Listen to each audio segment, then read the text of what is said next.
സർവകലാശാലകളിലെ ഭരണപ്രതിസന്ധിയിൽ പ്രശ്നപരിഹാരത്തിന് മുൻകൈയെടുക്കാൻ CPIM. സർവകലാശാലകളിലെ ഭരണസ്തംഭനം സർക്കാരിന് തിരിച്ചടിയാകുമെന്ന വിലയിരുത്തലിനെ തുടർന്നാണ് ഇടപെടൽ.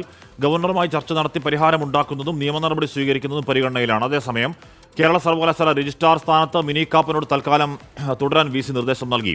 തന്നെ രജിസ്ട്രാർ ഇൻചാർജ് സ്ഥാനത്ത് നിന്ന് ഒഴിവാക്കണമെന്നായിരുന്നു മിനി കാപ്പന്റെ ആവശ്യം. ശ്രീത്ത് വിവരങ്ങളുമായി ചെയ്യുന്നു. ശ്രീത്ത്, അടിമുടി ഭരണപ്രതി എന്ന് പറഞ്ഞാൽ നമ്മൾ ആരിഫ് മുഹമ്മദ് ഖാന്റെ കാലത്ത് കണ്ടതുപോലെയല്ല കാര്യങ്ങൾ. ഇതിപ്പോൾ ഒരു ഫയൽ ആരൊപ്പിടും, ഒപ്പിട്ട ഒപ്പിന് അതിന് വിലയുള്ള ഒപ്പാണോ അത്, അതിനുശേഷം കുട്ടികളുടെ ഭാവി എന്താകും എന്നാവുന്ന തരത്തിൽ അങ്ങേയറ്റം ഭരണസ്തംഭനത്തിലേക്ക് സർവകലാശാല പോകുമ്പോൾ ആ തർക്കം അങ്ങനെ നീണ്ടുപോകുന്നത് കുട്ടികളുടെ ഭാവി തുലച്ചു കളയുന്നതാണ് എന്ന തിരിച്ചറിവിലാണോ സർക്കാർ ഇടപെടൽ? ശ്രീത്.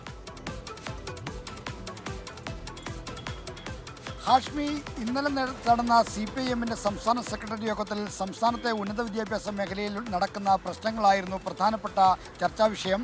കേരള സർവകലാശാലയിലെ ഭരണസ്തംഭനം മാത്രമല്ല ഒരു പ്രതിസന്ധിയായി ഉന്നത വിദ്യാഭ്യാസ മേഖലയിൽ ഉള്ളത്, മറിച്ച് ഇതര സർവകലാശാലകളിലും സമാനമായ അല്ലെങ്കിൽ മറ്റെന്തെങ്കിലും തരത്തിലുള്ള പ്രശ്നങ്ങളുണ്ട്. ഉദാഹരണത്തിന് ഡീറ്റെയിൽ സർവകലാശാല ഏറ്റവും പ്രധാനപ്പെട്ട സർവകലാശാലയായി മാറിക്കൊണ്ടിരിക്കുന്ന ഡീറ്റെയിൽ സർവകലാശാലയിൽ വലിയ അഴിമതി ആരോപണമാണ് ഉയരുന്നത്. അവിടെ മുൻ VC അടക്കമുള്ളവർക്കെതിരെ അന്വേഷണത്തിനാണ് ഇപ്പോൾ VCയുടെ ചുമതലയുള്ള സിസ തോമസിന്റെ നിർദ്ദേശം വന്നിരിക്കുന്നത്. മാത്രമല്ല കുസാറ്റിലും പ്രശ്നങ്ങളുണ്ട്.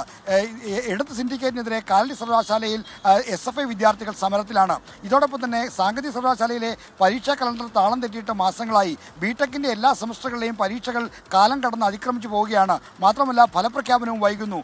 വിദ്യാർത്ഥികളുടെ മാൽ പ്രാക്ടീസ് സംബന്ധിച്ച അപ്പീൽ കമ്മിറ്റികൾ ചേരുന്നില്ല. ഇങ്ങനെ നാനാവിധമായ പ്രതിസന്ധിയാണ് സംസ്ഥാനത്തെ ഉന്നത വിദ്യാഭ്യാസ മേഖലയിലുള്ളത്.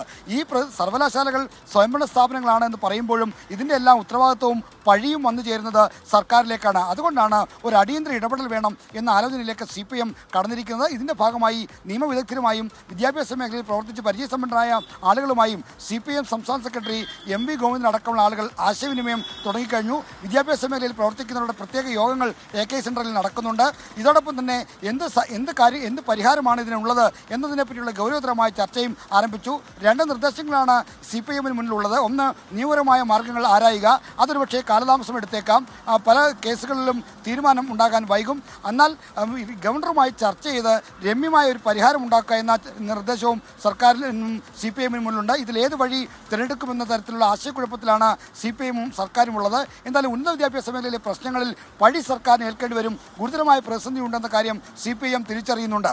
ഓക്കെ, ഒരു പ്രതീകാത്മക ചിത്രത്തെ ചൊല്ലി തുടങ്ങിയ തർക്കമാണെങ്കിലും അത് കുട്ടികൾ അതിൻ്റെ പേര് വല്ലാതെ അനുഭവിക്കേണ്ട അവസ്ഥ ഉണ്ടാവുക ഇപ്പോൾ തന്നെ അനുഭവിക്കൽ തുടങ്ങിയിരിക്കുന്നു. അവർക്ക് എങ്ങോട്ട് ഏത് ഒപ്പിന് എവിടെ സമീപിക്കണമെന്ന പ്രശ്നം ഉണ്ടായിരിക്കുന്നു. അപ്പോൾ അതങ്ങനെ പ്രശ്നം നീണ്ടുപോയാൽ കുട്ടികളുടെ ഭാവി ജോലി ഇക്വലൈസേഷൻ സർട്ടിഫിക്കറ്റ് ഒക്കെ നിരന്തരം ആവശ്യമായി വരുന്നതാണ്.